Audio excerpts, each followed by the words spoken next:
이게 앞으로 이 프로젝트가 어떻게 발전할지가 되게 궁금하기도 한데요. 아까 이제 연구 관련 내용을 조금 말씀하셨는데요. 지금 이 앱으로 논문을 몇 편 쓰신 거죠? 지금 출판된 게 4편이고요. 네. 리뷰 중인 게 1편이 더 있습니다. 네. 저는 이제 4편을 제가 조금만 제목 정도만 보고 왔는데 일단 4편이 되게 좋은 저널들에 다 나갔어요. 그래서 일단 그게 놀랍고 또 한 편 한 편이 되게 중요한 내용들을 다루고 있는데요. 그 4편을 차례대로 조금 간단하게 설명해 주시겠어요? 네. 예, 영광입니다. 일단 첫 번째 논문은 Patient Self-Checkup App for COVID-19 Development Uses Pattern Analysis 이런 내용인데 제가 제목은 여기 자막으로 달아놓겠습니다. 네. 이 내용은 그러니까 결국에 처음에 제가 그냥 아무 생각 없이 단순하게 만들었던 앱이 엄청나게 해외에서도 써주시고 우리나라에 써주시고 여기서 사실 굉장히 인사이트가 조금 생겼거든요. 뭐 예를 들어서 되게 핵심 주제인 디지털 리터러시 이런 분야들이 어떤 디지털 스킬이 굉장히 중요한 분야잖아요. 네. 디지털 리터러시가 뭔가요? 예. 네. 그 디지털 리터러시는 결국에는 이 어떤 문맹가 뭐 어떻게죠? 그 컴맹? 뭐라고 하죠? 리터러시가 글을 읽다 뭐 이런 거잖아요. 네. 그러니까 디지털 뭐 이거 스마트폰 던져주면 사용할 수 있냐 이런 게 디지털 리터러시잖아요. 네. 그렇죠, 맞습니다. 그래서 이제 디지털 헬스케어가 제일 문제가 됐던 것 중에 하나가 나이 드신 분들을 이제 많이 쓰셔야 되는데 그분들이 타겟인데 그분들의 그런 사용성이 떨어진다, 사용하는 능력이라고 할까요? 이런 친숙도가 떨어진다 이런 문제인데 이 코로나 앱을 저희가 디플로이 했을 때 보니까 60대 이상이 50대보다 당연히 훨씬 더 낮아야 되잖아요. 근데 이게 비슷했거든요. 그래서 평균 디지털 리터러시 우리가 전 세계적으로 이렇게 조사한 내용에 보면은 확 떨어지거든요. 65세 이상에서는. 근데 그렇지가 않고 오히려 비슷했다. 여기를 보면서 저희가 생각한 게 이거는 니즈가 명확하고 제공해주는 밸류가 명확하면은 당연히 이 정도 쓸 수 있다. 디지털 리터러시는 문제가 아니다. 이런 식으로 사실 결론을 내기도 했고. 그러니까 코로나 정도의 긴급하고 위급한 상황이면 어떻게든 쓴다 이런 말씀이신 거죠? 네. 맞습니다. 사실 이게 전 의미심장한 결과 같아요.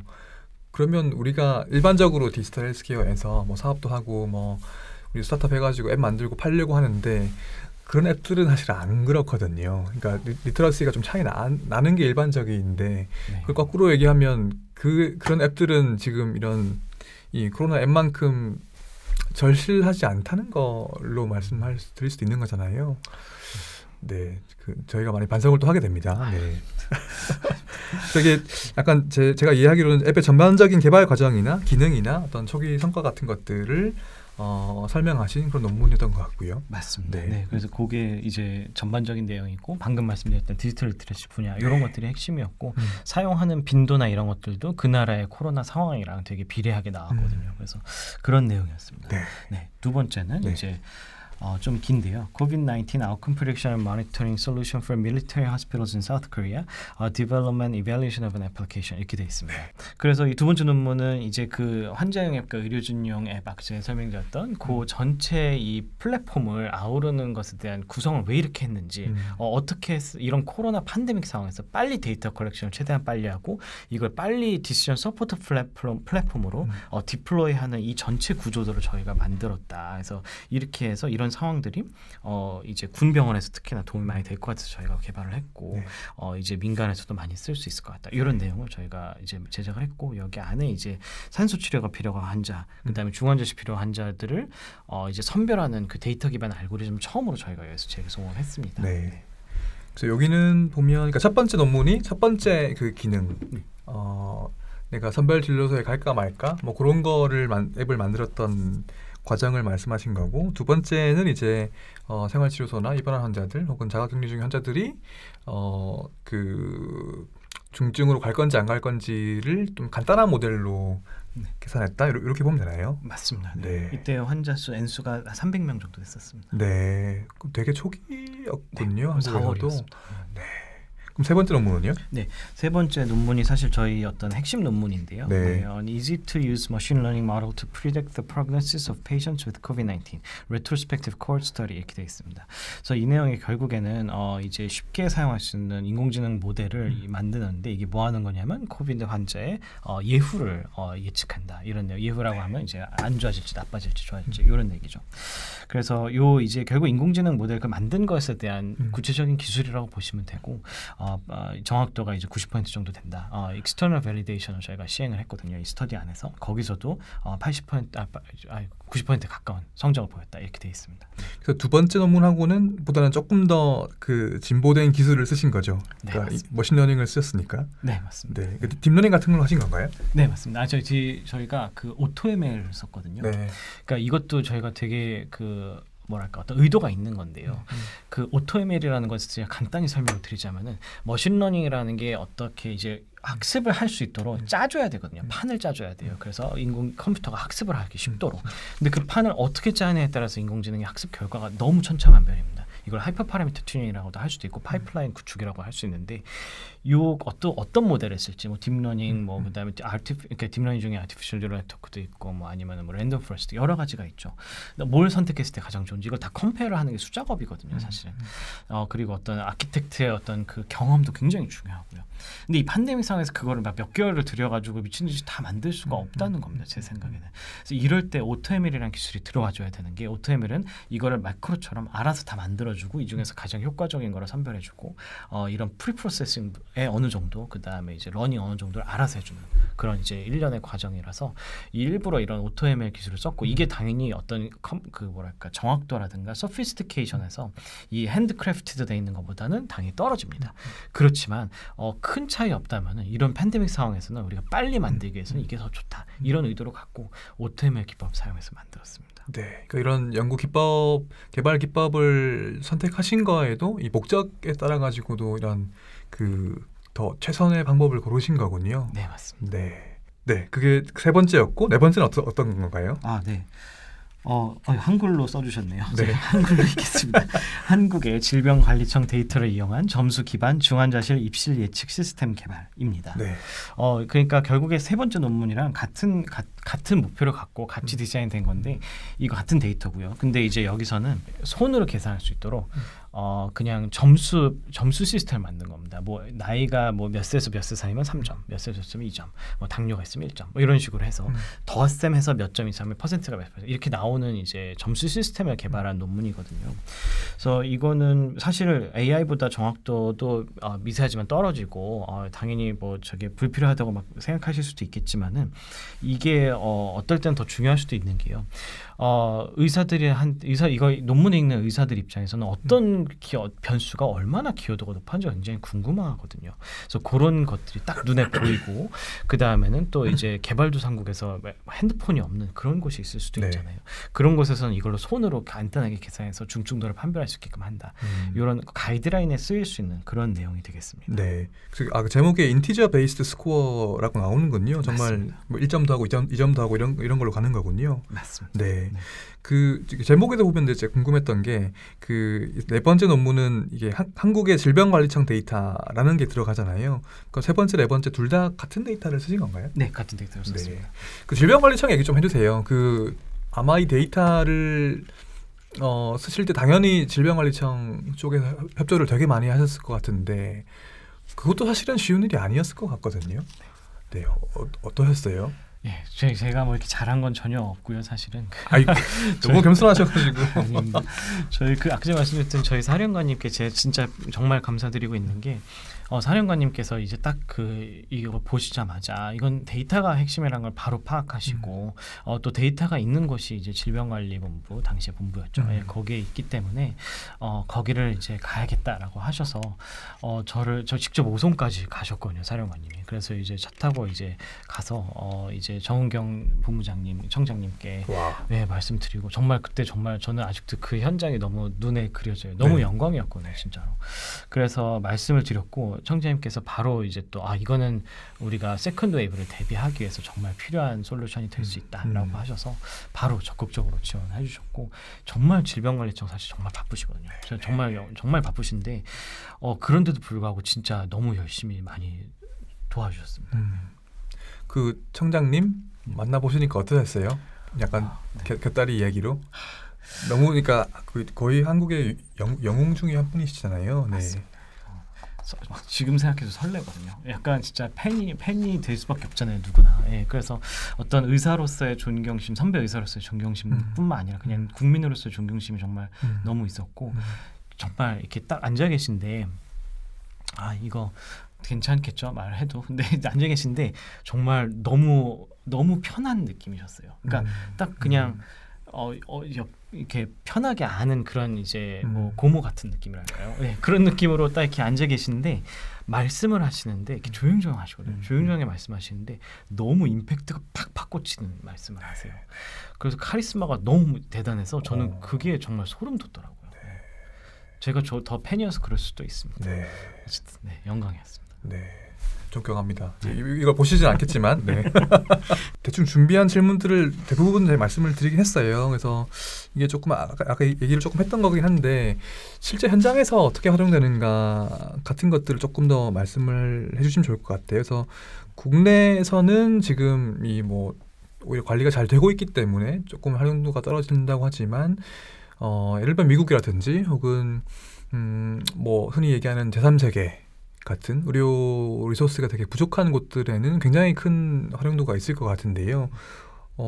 인도네시아 얘기도 하셨었고 코이카 얘기도 있는데 어떠신가요? 네, 일단은 뭐 저희가 전형적 임상 연구를 일단 한 걸로 일단은 국내에서는 했습니다. 그래서 이제 전향적 임상 연구의 의미를 한번 말씀해 주시겠어요? 대학생들 많이 보기 때문에 네. 후향적 연구와 전향적 연구가 있죠. 네. 저도 뭐 이렇게 연구 잘하는 것도 아니면서 되게 당연한 듯이 말을 해서 아닙니다.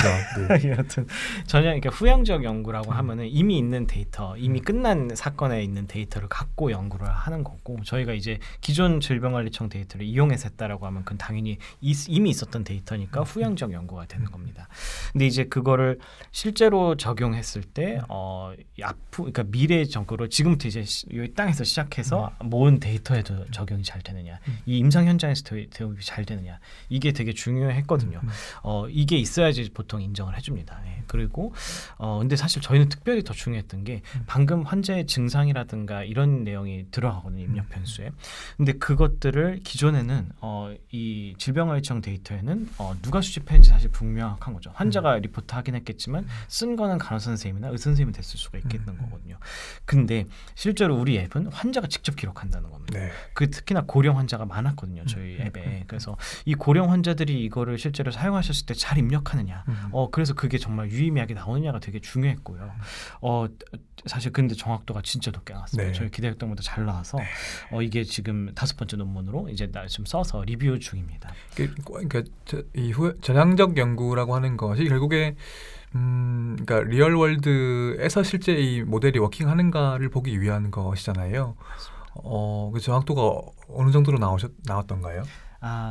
80% 정도입니다. 네. 네. 그 정도면 저희가 기대했던 것보다는 사실 되게 높아서 특히나 이 N수가 진짜 적었거든요. 저희가 40명밖에 인롤이 안 될 수밖에 없어가지고 상황이 그 정도 N수에서 이 정도 정확도가 나온 게 저희는 되게 놀라웠습니다. 군인들을 대상으로 하신 거였나요? 아닙니다. 그게 일반인들이었습니다. 그러니까 외상센터에 일반인들이 입원을 하셨거든요. 네. 그래서 이제 왜냐하면 젊은 환자들만 입원하면 저희가 사실 워킹이 안 되는 거라서. 군인은 또 나이대가 대충 정해져 있으니까. 네. 건강하시고요, 대부분. 네. 저 같은 사람 빼고. 네, 여하튼 그래서 이제 나이 드신 분들이 많은 그런 정말 진짜 일반 환자였거든요. 그래서 그게 더 의미가 있었습니다. 네.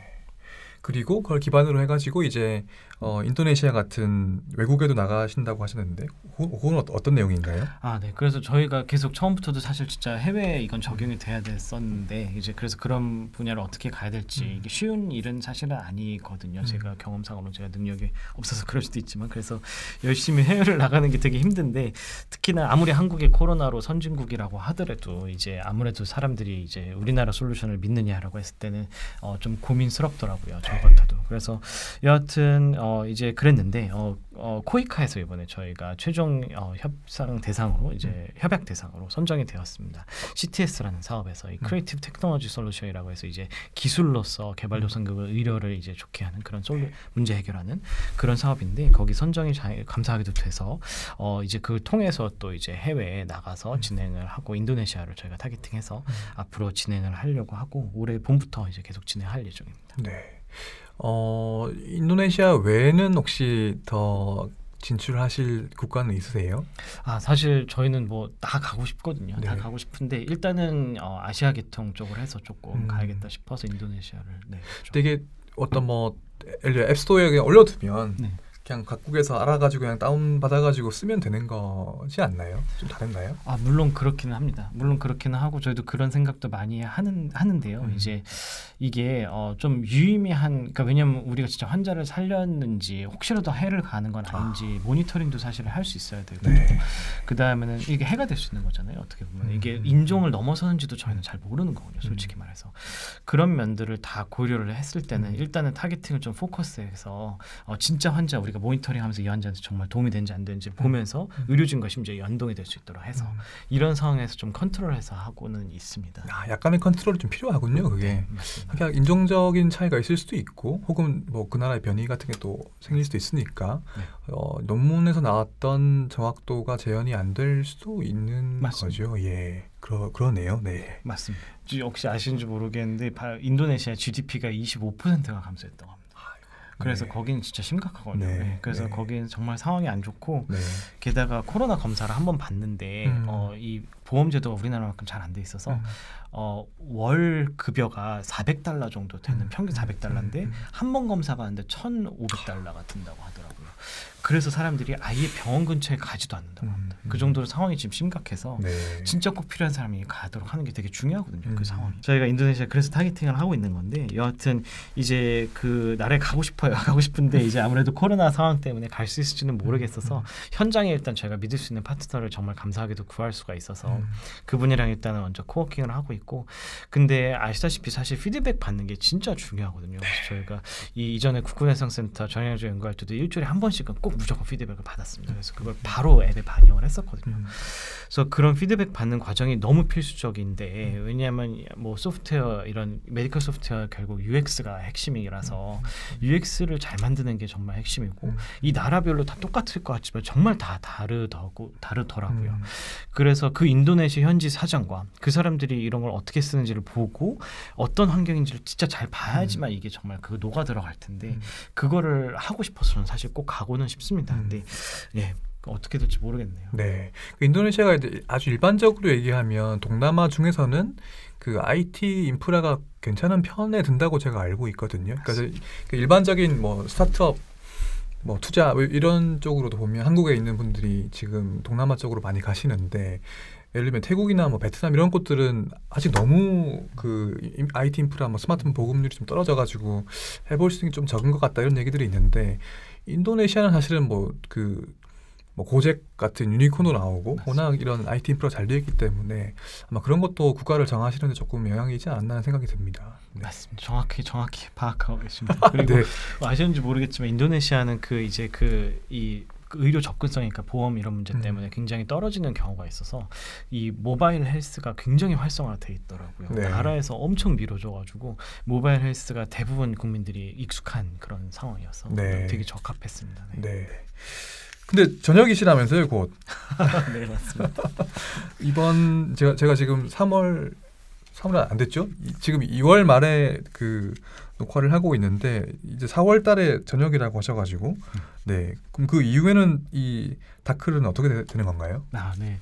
저는 일단 올해 세브란스 강사로 다시 들어가게 돼서 뇌졸중 분야 강사로 가는데 뭐 그렇다고 다크를 손을 떼는 건 당연히 아니고 네. 이제 좀 더 현장에서 실무를 담당하실 분이 필요해서 이제 처음부터 사실 같이 있었고요. 아까 말씀드렸듯이 또 그 다음에 빠짐없이 계속 지금 같이 왔었던 우리 코파운더인 한덕재 선생님, 호흡기내과 군의관 선생님이 운영을 일단 맡아주시는 걸로 얘기를 하고 있습니다.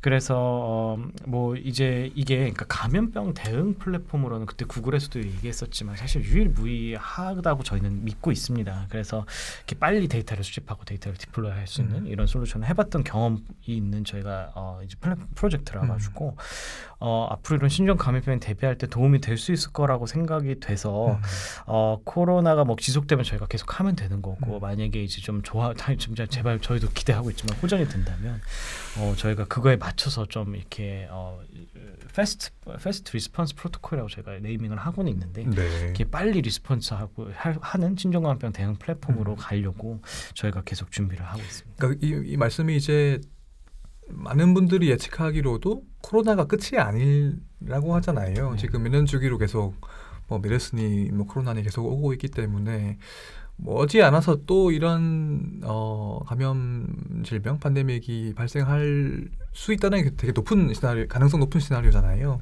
그러니까 지금 하신 말씀이 그런 새로운 감염 질병에서도 지금 만들어두신 플랫폼이 있으니 바로 대응할 수 있다, 이 말씀을 하시는 거죠. 네, 그래서 플랫폼도 그렇지만 사실 이 어떤 경험이 되게 중요하다고 저는 생각하거든요. 이렇게 해보고 이랬더니 이랬다, 이런 것들을 좀 문서화하고 프로토콜로 좀 만들어서 빨리 우왕좌왕하지 않고 뭐가 중요한지 딱 잡아서 그거를 빨리 만들어서 디플로이하는 이런 것들을 저희가 프로토콜하고 네, 그러고 있습니다. 네. 이제 마지막 질문을 드리기 전에 제가 지금 막 떠오른 질문인데요. 혹시 지금도 부족하신 거나 아니면 더 도움이 필요하신 부분이 있으세요? 저희가 뭐 제 채널이 아직 뭐 구독자가 많지 않아서 많은 분들이 보지는 않지만 그래도 이 분야와 그 유관 분야에 계신 분들이 이제 본다고 치면 혹시 지금 필요하신 거나 더 이런 도움이 있으면 좋을 것 같다, 이런 게 있으시면 혹시 말씀을 해주시면. 네. 네, 전 일단 너무 이런 기회를 주셔서 너무 감사드립니다. 좀 감사드리고 저희가 받은 게 워낙 많아서 많은 분들한테 좀 맨날 달라고만 해서 죄송한데요. 지금 뭐 그 아무런 그 대가 없이 그 비영리도 하시니까 더 많은 도움을 받으셔서 더 많은 분들께 도움을 드리시면 되는 거니까요. 그리고 저희는 일단은 그 해외로 이제 그 인종 넘어서는 그런 게 정말 일단은 가장 중요해서 해외로 나가는 사실 그게 필요하거든요. 그래서 특히나 해외로 그냥 나가는 게 아니라 어떤 병원에 이렇게 타겟팅을 딱 해서 거기 의사 선생님들이랑 환자랑 이렇게 묶어서 이렇게 들어가는 게 굉장히 중요해서 그런 식으로 저희는 멀티 컨티넨트 스터디라고 해야 될까요? 약간 그 나라를 넘어서는 스터디를 좀 하고 싶거든요. 그래서 그렇게 다른 인종, 멀티 에스니시티를 스터디를 좀 하고 이런 식으로 해외 여러 군데 이걸 디플로이 해보고 또는 거기에 데이터를 만약에 혹시라도 구할 수 있으면 저희가 페더레이티드 러닝, 각각의 러닝에서 머신러닝 모델을 좀 더 강화시키고 이런 작업들을 사실은 하고 싶습니다. 그게 첫 번째일 거고. 혹시 염두에 두신 국가가 있으신가요? 그러니까 그게 아마도 이제 한국처럼 데이터가 되게 그 양질의 데이터가 되게 많이 구할 수 있는 가능하면 구조화되어 있는 데이터를 얻을 수 있는 곳이면 좋을 텐데, 그러니까 조금 더 구체적으로 요청을 기왕하시는 김에 조금 더 구체적으로 하신다면? 인도, 브라질, 그리고서는 또 이제 미국입니다. 사실은. 인도, 브라질, 미국. 네, 지금 갑자기 떠오른 거라서 협의된 게 아닙니다. 저희 구성원들이 반대할 수도 있는데 여하튼 왜 지금 그렇게 제가 말씀을 드렸냐고 하면은 뭐 인도나 브라질은 사실 그 인프라라든가 그 다음에 이제 인프라 대비 확진자 이런 것들 때문에 사실 되게 당연하게 말씀을 드린 거고요.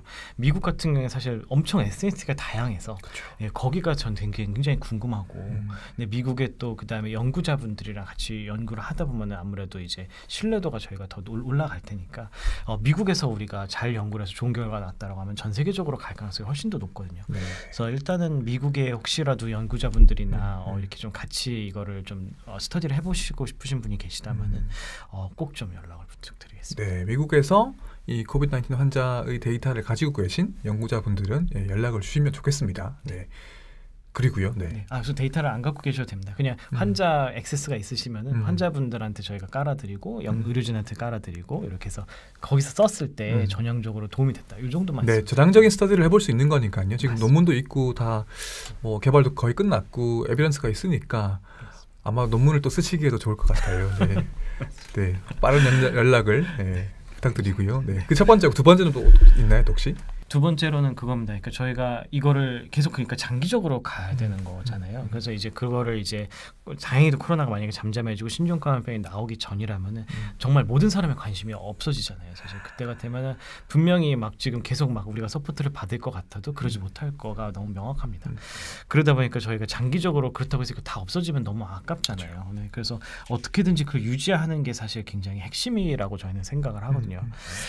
그래서 그러기 위해서는 여러 가지 방법이 있을 텐데 사실은 어떤 큰 기업이랑 같이 손을 잡는 것도 저희는 되게 좋은 방법이라고 생각을 합니다. 그래서 혹시 그런 쪽에 어떤 기업이라든가 어떤 단체라든가 이런 식으로 좀 더 저희가 오랫동안 그냥 장기적으로 같이 함께 할 수 있는 그런 존재여도 되게 좋을 것 같아요. 그게 재정적인 후원일 수도 있을 것 같고 또 다른 방식일 수도 있을까요, 혹시? 물론입니다. 이게 저희는 어떤 그런 좀 프로페셔널한 분이 어떤 이런 감염병에 대한 이해도가 있으신 분이 이걸 관리를 하셔야 되는 거거든요. 그러다 보니까 이미 그런 거 다른 걸 하시는 분께서 사이드 워크로 하시다거나 이런 것도 가능하다고 보고요. 그 다음에는 또 가장 또 핵심적인 게 그런 분들은 또 전문가 자문으로 저희가 초청을 할 수가 있지만은 이 개발 문제가 또 있습니다. 이 개발을 이제 빨리 그거에 어댑테이션에서 프로그램 만들고 이런 것들이 저희가 프로토콜을 해놓긴 하지만은 그때 이게 많은 게 변화했을 수 있거든요. 그래서 어떤 개발적인 백그라운드라든가 서포트가 있는 것도 굉장히 중요하다고 생각을 합니다. 한 5년 뒤에 그 다시 안 오면 좋겠지만 한 5년 뒤에 그 코로나 같은 게 다시 온다고 치면은 또 이게 저희가 종식이 될지 모르겠으나 종식 비슷하게 된 이후로 5년이 지나면 또 까먹는단 말이에요. 사람들이. 저희가 망각의 동물이기 때문에 그 기간 동안에 뭔가 상시로 이제 이런 대비를 하고 있다가 유사시에 이 해쳐 모여 할 수 있는 분들이 필요하시고 또 그런 뭐 재정적이든 조직적이든 지원이 필요하다는 말씀인 것 같습니다. 맞습니다. 네. 또 있으신가요? 말씀하신 김에. 이거 너무 귀한 기회인데 어떡하지? 저 혼날 것 같은데 이거 나중에 또 나오십시오. 네, 저야 뭐 언제든지 불러주시면 무조건 나오겠습니다. 영광입니다. 그래서 이게 이제 되게 오픈 질문인 것 같아요. 오픈 퀘션이니까요. 이게 이 영상을 보시는 분들 중에서도 이런 도움을 주실 수 있을 것 같다. 이런 게 있으시면은 이제 나중에 댓글 달아주시고 제 이메일 같은 거 그 밑에 달아둘 테니까요. 언제든지 도움을 주시면 좋을 것 같습니다. 네. 국내에서도 혹시라도 어느 분들이라도 연구에 관심 있으시거나 아니면 이 솔루션을 지금 도입하시고 싶으신 분들이 계시면 꼭 연락 주십시오. 네. 그 오픈 소스로 지금 되어 있나요? 소스 자체가 오픈되어 있는 거는 그러니까 코드 자체가 오픈되어 있는 건 아닌데 저희가 API를 그냥 공짜로 사실 제공하고 있습니다. 그래서 누구든지 콜하면은 그 결과값을 좀 받아갈 수 있어요. 그러니까 인공지능 모델을 저희가 공짜로 서빙하고 있습니다. 네. 그 서버비는 어떻게 내고 계세요 지금? 아마존에서 지원해 주시고 계십니다. 아마존 감사합니다. 네. 사실 이게 정말로 논문을 쓰기도 좋은 지금 상황이에요, 사실은. 네, 그래서 연구자분들도 많이 관심을 가져주시고 또 그게 에비던스가 되면은 더 많은 또 논문 나오고 에비던스 나오면 더 많은 주목을 또 받을 수도 있고 더 많은 분들이 도움을 받으실 테니까 많은 연락을 부탁드립니다. 오늘 시간이 되게 빠르게 흘러가지고 되게 재밌는 얘기를 많이 했는데요. 이제